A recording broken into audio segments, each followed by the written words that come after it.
Our awardee is a television journalist who has often put himself in harm's way to bring us some of the biggest stories of the last 4 decades. He's reported from over 80 countries and witnessed 20 wars. In doing so, he's been robbed at gunpoint, arrested and shot. However, he certainly did achieve that long-cherished ambition to be a foreign correspondent. In 2005, he was appointed the BBC's first Middle East editor, a region still plagued by conflict and humanitarian tragedy, as recent events have shown all too well. It's a tough job, but this man does it extremely well. Let's remind ourselves of some of the landmarks in a remarkable reporting career.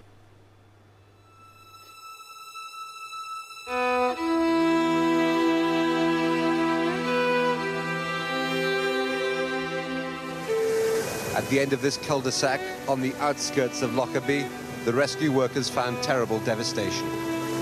Fires destroyed what little was left intact by the wreck of Pan American Flight 103. So this part of the town suffered more damage than any other. While the wreckage awaits the official investigators, a quiet residential community has been destroyed and many of its residents are dead.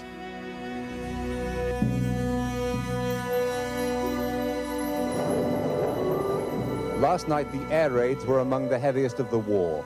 Targets in and around Baghdad were attacked systematically. The public shelter in Al Amiria, a residential area in the west of the city, took a direct hit. We were allowed complete freedom of movement in the shelter. There were no restrictions. I wanted to see if there was any evidence that the shelter had been used as a military command bunker. I didn't find any.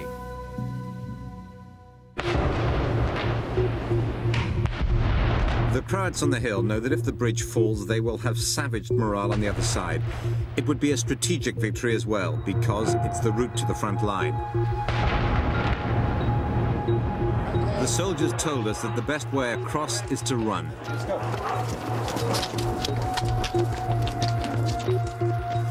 This is the least dangerous way over the River Neretva. A stroll across here used to be recommended in all the tourist guides.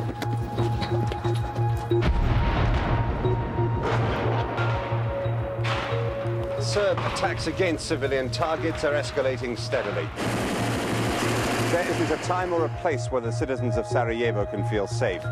Some parts of the city are more dangerous than others.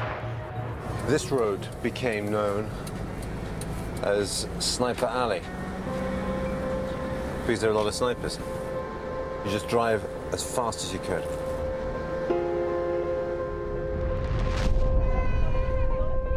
The bus set off to cross the front lines at about 6:30 yesterday evening. The children were tied to the seats so that they wouldn't be thrown around by the rough roads along the way. Their parents are missing or refugees. Our cameraman took this picture of 13-month-old Rocky Sulemanovic just before he left the bus as it approached no man's land. A few minutes later, Rocky and Vedrana Glavas, a 3-year-old girl, were killed by the sniper. I felt more at home in Sarajevo than in London. It felt normal. I didn't have to explain anything to my friends in the Holiday Inn. But war zones distort and pervert normality. The abnormal becomes routine. Stay there long enough, and you'll find your breaking point. On the morning of the 23rd of May, the people of South Lebanon were celebrating. The Israelis were ending an occupation that had lasted 22 years. As the BBC cameraman, Malik Kanan, and I filmed the Israeli kibbutz Menara, which is behind the burnt-out car, an Israeli tank opened fire. It destroyed our car and killed the driver, the BBC's Abed Taoush. That's Abed! Oh, shit. Dead. He must be dead.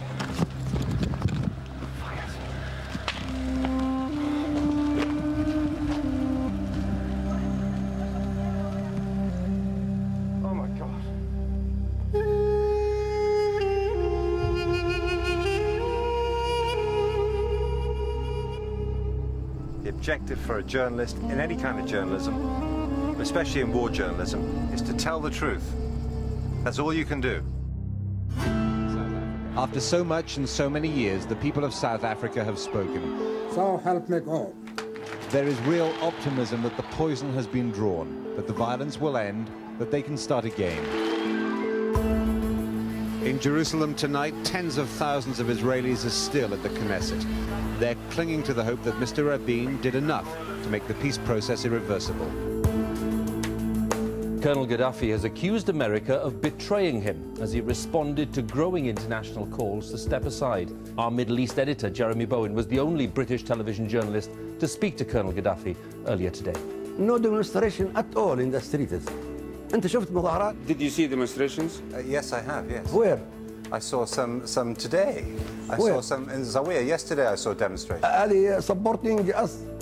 No, they're not supporting They are us. not against us. Some were against you and some were for No, no one against us. Against me for what? Because I am not president. They love me, all my people with me. They love me all.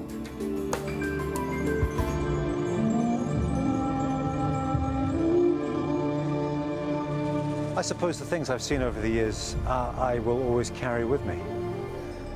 The events you see in your life affect you.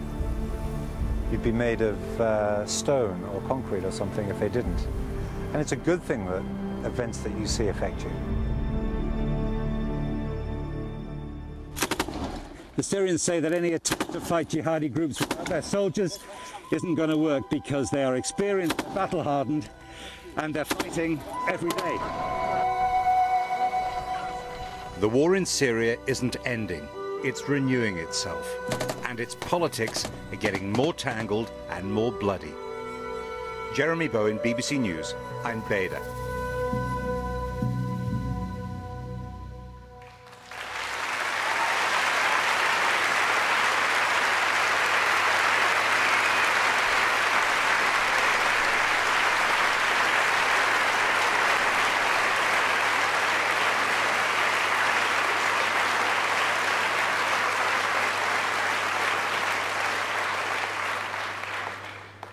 And the recipient of the 2014 Siân Phillips Award is Jeremy Bowen.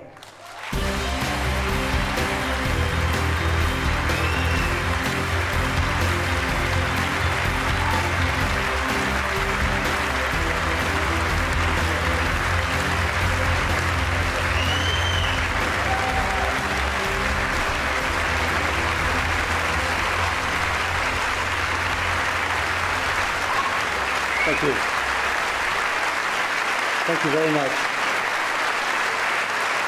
Thank you. You get me crying if you do more than that. Don't do more. I'm so honoured by this award.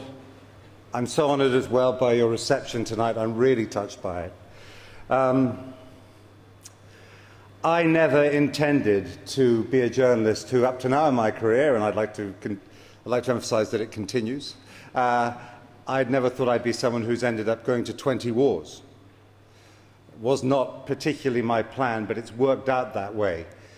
And I think to start with, one of the reasons was, after I did it the first time, it was exciting. It was like drinking from a very dangerous cup, a very dangerous cocktail. But after that, I started feeling a sense of journalistic purpose. I started feeling that I wanted to shine a light into some of the bad corners of the world. So I think going to wars has been part of that, and working as much as I have in the Middle East, especially since 2011, when things have really deteriorated in a serious way, it is impossible not to see a lot of conflict. You know, I've got a kind of flak jacket index. I have a box, a pelly case, which I keep my safety stuff in. And it used to be that there were quite a few jobs I went on in the Middle East where I didn't have to take it.